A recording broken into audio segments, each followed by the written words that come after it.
राधे राधे। भक्त कबीर जी। उच्च श्रेणी के भक्तों में कबीर जी का नाम आदर और श्रद्धा के साथ लिया जाता है। इनकी उत्पत्ति के संबंध में कई प्रकार की किंवदंतियां हैं।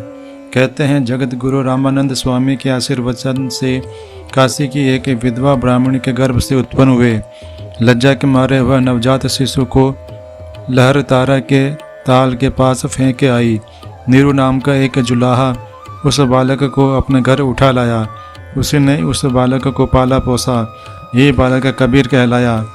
कुछ कबीरपंथी महानुभावों की मान्यता है कि कबीर का आविर्भाव काशी के लहर तारा तालाब में कमल के एक अति मनोहर पुष्प के ऊपर बालक रूप में हुआ था। एक प्राचीन ग्रंथ में लिखा है कि किसी महान योगी के औरस और प्रतीचे नामक देवांगना के गर्भ से भक्तराज प्रहलाद ही कबीर के रूप में संवत 1455 ज्येष्ठ शुक्ला 15 को प्रकट हुए थे। प्रतीची ने उन्हें कमल के पत्ते पर रखकर लहर तारा तालाब में तैरा दिया था और नीरू नीमा नाम के जुलाहा दंपति जब तक आकर उस बालक को नहीं ले गए तब तक प्रतीची उनकी रक्षा करती रही। कुछ लोगों का यह भी कथन है कि कबीर जन्म से ही मुसलमान थे और सयाने होने पर स्वामी रामानंद के प्रभाव में आकर उन्होंने हिंदू धर्म की बातें जानी। ऐसा प्रसिद्ध है कि एक दिन एक पहर रात रहते ही कबीर पंचगंगा घाट की सीढ़ियों पर जा पड़े। वहीं से रामानंद जी स्नान करने के लिए उतरा करते थे। रामानंद जी का पैर कबीर के ऊपर पड़ा गया। रामानंद जी चट राम राम बोल उठे। कबीर ने इसे ही श्री गुरुमुख से प्राप्त दीक्षा मंत्र मान लिया और स्वामी रामानंद जी को अपना गुरु कहने लगे। स्वयं कबीर के शब्द हैं, हम काशी में प्रकट भये, रामानंद चेताए। मुसलमान कबीरपंथियों की मान्यता है कि कबीर ने प्रसिद्ध सूफी मुसलमान फ़कीर शेख तकी से दीक्षा ली थी, परंतु कबीर ने शेख तकी का नाम उतने आदर से नहीं लिया है जितना स्वामी रामानंद का। इसके सिवा कबीर ने पीर पीताम्बर का नाम भी विशेष आदर से लिया है।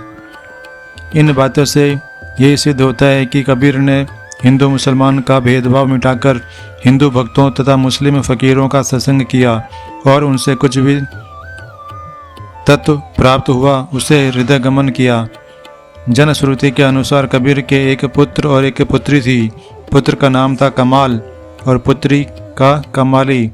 इनकी स्त्री का नाम लोई बतलाया जाता है।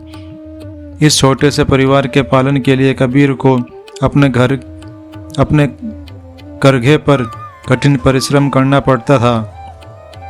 घर में साधु संतों का जमघट रहता ही था, इसलिए कभी कभी इन्हें फाके मस्ती का मज़ा भी मिला करता था। कबीर पढ़े लिखे नहीं थे। स्वयं उन्हीं के शब्द हैं, मसीह का गद छुयो नहीं, कलम गही नहीं हाथ। कबीर की वाणी का संग्रह बीजक के नाम से प्रसिद्ध है। इसके 3 भाग हैं, रमीनी, शबद और साखी। भाषा खिचड़ी है। पंजाबी, राजस्थानी, खड़ी बोली, अवधी, पूर्वी, ब्रज भाषा आदि कई बोलियों का पंचमेल है। भाषा साहित्यिक न होने पर भी बहुत ही जोरदार तथा पुरअसर है। कबीर को शांति में जीवन बहुत प्रिय था और अहिंसा, सत्य, सदाचार आदि सद्गुणों के ये उपासक थे। कबीर ने परमात्मा को मित्र, माता, पिता और पति आदि रूप में देखा। कभी वे कहते हैं, हरि मोर पियू मैं राम की बहुरिया, और कभी कहते हैं, हरि जननी मैं बालक तोरा। उनकी उलट वाणियों में उनका भगवान के साथ जो मधुर प्रगाढ़ संबंध था उसकी बहुत सुंदर व्यंजना हुई है। अपनी सरलता, साधु स्वभाव और निश्चल संत जीवन के कारण ही कबीर आज भारतीय जन समुदाय में ही क्यों विदेशियों में भी लोगों के कंठहार बन रहे हैं। इधर यूरोप वालों ने भी कबीर के महत्व को कुछ अब समझा है।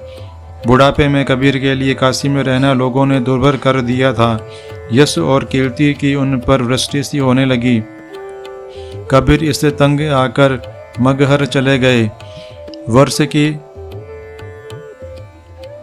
119 वर्ष की अवस्था में मगहर में उन्होंने शरीर छोड़ा।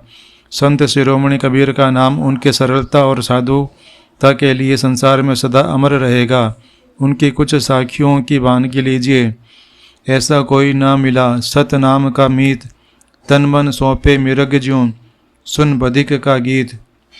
सुख के माते सिल परो, जो नाम हृदय से जाए, बलिहारी व दुख की, जो पल पल नाम रटाए। तन थिर मन स्थिर, बचन थिर, सुरत निरत थिर होए, कह कबीर इस पलक को, कल्प न पावे कोय। माली आवत देखी के, कलिया करे पुकारी, फूली फूली चुनिए लिए, काली हमारी बारी।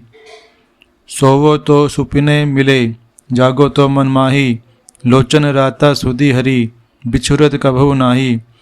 हंस हंस कंत न पाइया, जिन पाया तिन रोए, हंसी खेले पियू मिले, तो कौन दुहागिनी होए। चूड़ी पटको पलंग से, चोली लावो आगी, जा कारण यह तन धरा, न सूती गल लागी। सब रग तांत रबाब रतन, बिरह बजावे नित, और न कोई सुनी सके, के साई के चित। कबीर प्याला प्रेम का अंतर लिया लगाए, रोम रोम में रमी रहा, और अमल क्या खाए।